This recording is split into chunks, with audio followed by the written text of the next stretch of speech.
film bi mi ngi wàcc de.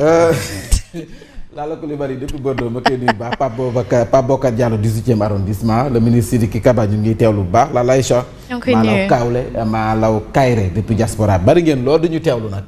tribune yéen kaay dafa ñëw tey jii kan moo nekk ci kaw kan moo yëg ci kaw tribune bi tey. Diomaye Diakhar Faye. très bien du mooy borom dialogue bi. mooy borom dialogue bi kañ la ñuy waxtaan. demain. suba 28. oui. très bien ñan ñooy dem waxtaan yi. c'est eux dont eux. ah ñoom seen biir. waaw ñoom i neen lu mu ci manti doon. yéene kaay bi. nee na que président Diomaye. yaa woote. dama lay fàttali di rek la nga fi digge woon. mu tege te ba léegi France daal di xëddeen li Ousa Diallo waxoon. président bu ñu nee la réew mi neex na nax nañu la. Ousa Diallo woyoon na ko ay woyam moom macha allah. jamonoy Ablaye Wade président bu ñu nee la réew mi neex na nax nañ la. chômage waaye nag am na seen mu neex. parce que gaa yaa ngi séddale xaalis. bu falu moom waa dégg naa ñu ngi séddale. ci Abdou Diouf gaa yaa ngi séddale xaalis. ci fondation la jógee nee nañu. ku moom fondation bi. xam. laaj leen ko. fii en 90. mais maa ngi gis ñuy séddale xaalis. réew mi amul xaalis de. non le pays jamonoy Abdou Diouf la. Abdou Diouf jamono Abdou Diouf la 90. gaa ñaa ngi séddale. ñoo ngi séddale ñan ñoon. le pays est en ruine. gaa ñaa ngi joxe xaalis. borom le pays est en ruine ñoom ñooy battre rek. ñu ngi séddale. dëgg la. chômage. dëgg la ñàkkum xëy bi ngeen doon ñëw yéen ñu ko diggoon. lii dafa bokkoon ci li ngeen doon battre campagne xale yaa ngi jël gaal yi dañoo sonn gisatuñu seen bopp ci réew mi ba ngeen ñëwee xale yaa ngi jël gaal gi ba tey démb rek sa yenn toddu gee am na ñu fa jàpp ñoo xam ne dañu bëggoon jël gaal gi dem ñu téye leen. fonds politique dafa xaraamoon waaye tey dafa mel ni ko xalal yéen a waxoon ne boo la ñëwee lu xaraam kay dootu fi amati. te mënu waru fee mën a nag mënul xaraam démb tey mu xalal dañuy fàttali rek. cherté de la vie yéen a waxoon ne boo leen ñëwee si diir bu gàtt rakkin cag tooba saxal baa ma sulli ngeen ñu jaayoon ci dund gu cher gi di ngeen ko wàññi waaye luñ dund ay nomination warul nekk néegu doomu ndey da ngay bokk ci biir ñu signal la bokkoo si kenn du la signal masa su ne asma laay jël si exemple oui ma ba ma nag kaccat ma si waaw bëgg kër gi bëgg rien tous les soirs soxlaa rien tous les soirs. gaa ñi xat naa yu asma porté wul projet bi dama ne du dem. man sama zaar gi moom xam naa moom buñ ma doon. soo gisee histoire en loolu. Samba Ndiaye anam ba léegi am na xale bu jigéen bu si laay ba xoolal poosem wadd. poosem waddagul sax ngaa ñi moo waroon nag. kenn mosul gis la ana Samba Ndiaye bi ñu signaloon ba léegi kii wagul. mooy nërmelu dëgg mooy loolu. mais loolu lañ ñu jaayoon dañu waxoon ne ñi fi nekk da ngay bokk ci nguur gi ñu jël la bokkoo ci nguur kenn du la jël looloo taxoon ñu baatu ci campagne waaye gis nañu nag nee nañu fi ñu toll nii wax fa dëgg neex yàlla boo porté wul projet bi doo bokk ministre de la santé moo ko fi wax. kooku moom c'est une grosse bourde. à compétence égale il a fait une grosse erreur professionnelle une grossière erreur. waaw. c'est une grossière erreur. nee na cette forte promesse de Diomaye qui s'invite au dialogue mënta ñàkk nag comme te yaa woote dialogue say waxi démb fa ñu tegal la ko sa table dialogue ba. ñoom rupture la ñu woote. ci njëkk lépp lu Macky def nee nañu dafa bon lu ñuy jël dialogue Macky. nee nañ que la réduction du coût de la vie est la plus grande demande sociale loolu askan wi bëgg. dëgg la dund gu cher gi dund gu wareyaan gi ñetti doomi penda naar yi matatul ci kër yi ndekki añ reer njëkk taraay léegi sax luxe la maanaam yaa bay bi. pourquoi le chômage doit occuper une place centrale au dialogue national man ta ñàkkum xëy mi laaj ko tabaski ji ñi nga xam ne amuñu xëy ñu ngi dund lu tar. Le dialogue, une tribune pour relancer la promesse non tenue sur les fonds politiques et les nominations occasion la waaye système politique rek waxtaane wàllu politique bi jooyanti naam lu am solo la waaye premier ministre nee na loolu nag wax fa dëgg urgence bi féetewul foofu urgence moo ngi nekk ci wàllum koom gi kon nag mi ngi nii comme nag yaay prési Diomaye mooy Sonko mooy Diomaye xëj na nag la Diomaye wax danañ ko def waxtaane kon ci wàllum koom parce que ñoom ñaar dafa mel ni déggoo ñu de parce que loolu laa jàpp système politique urgence politique amul.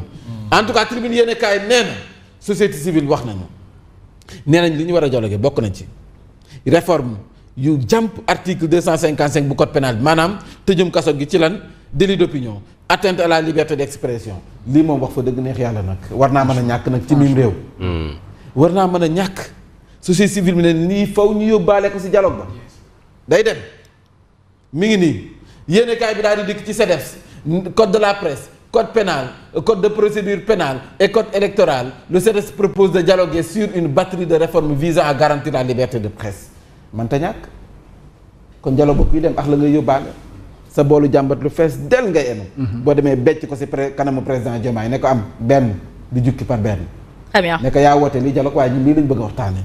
yéen kaay bi daan na ciy dig. nee nañu bu ñu demee di def lool. ce ne sera pas pris en compte. ils vont le rappeler. mais le rappeler dans l'air. ñenn ñi nee nañ loolu tax. boo fa demee da ngay mel da ngay waxtu nii rek. waaw da ngay waxtu nii ci ngelaw gi te ñoom ñëpp nag ay kilifa lañ. ndax ñoom pare nañ démb tey doog a ñëw. waaw Mansour Faye mais des acquis kenn du ci dialogue. point yi ñuy wax ni yëpp c'est que moom dafa am redondance. affaire liberté de presse loolu ce sont des acquis. ay acquis la xal fu wax la dëgg. démocratique xool gis nga ñii passé bu ñu toogee ba tey. ñii maa tey la ñuy def. maa tey mel nëbbuñu leen maa tey la ñuy def. léegi nag opposition buy def ci dialogue bi comme ni ko Simon waxee seen droit la. mais nañu fexe ne nañu éviter ñu rendee leen seen maafe ñoom. pour justement occulter seen i promesse ci chômage bi. vous voyez. non parce que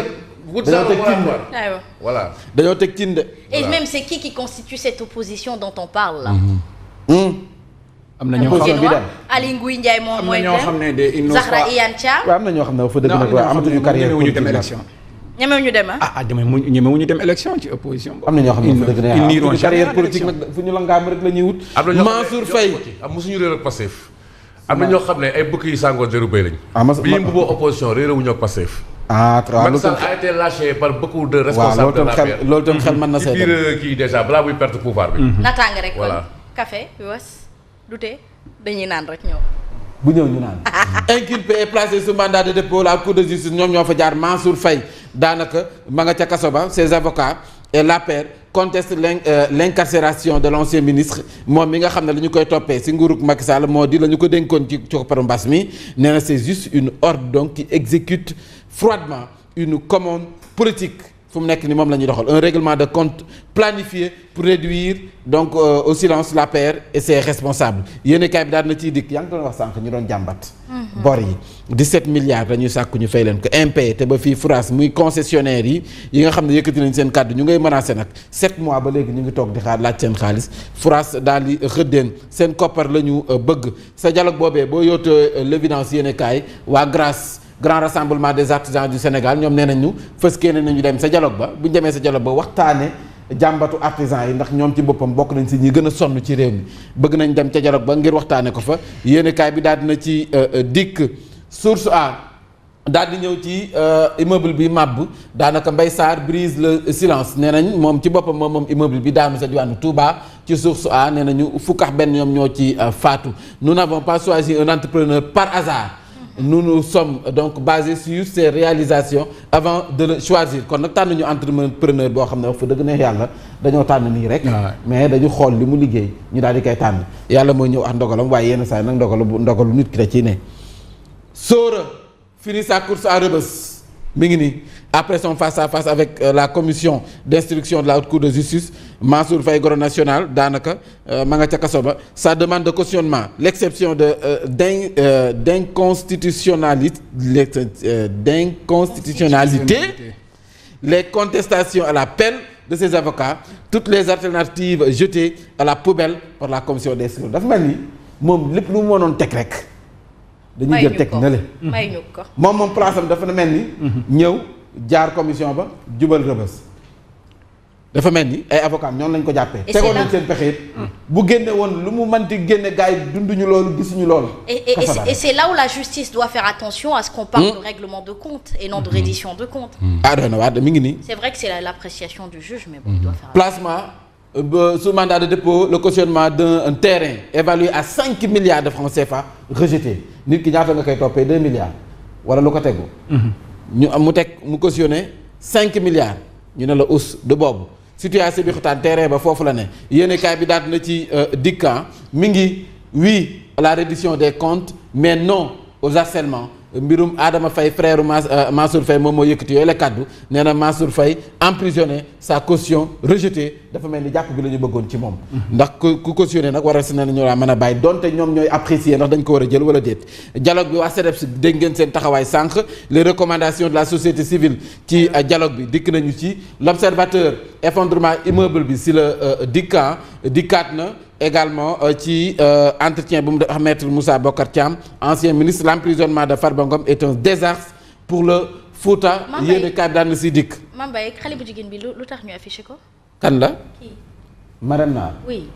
mooy xale Marème Naar xale boobu topp ci mbër yi. waaw Marème Naar arrêté pour vol commis la nuit.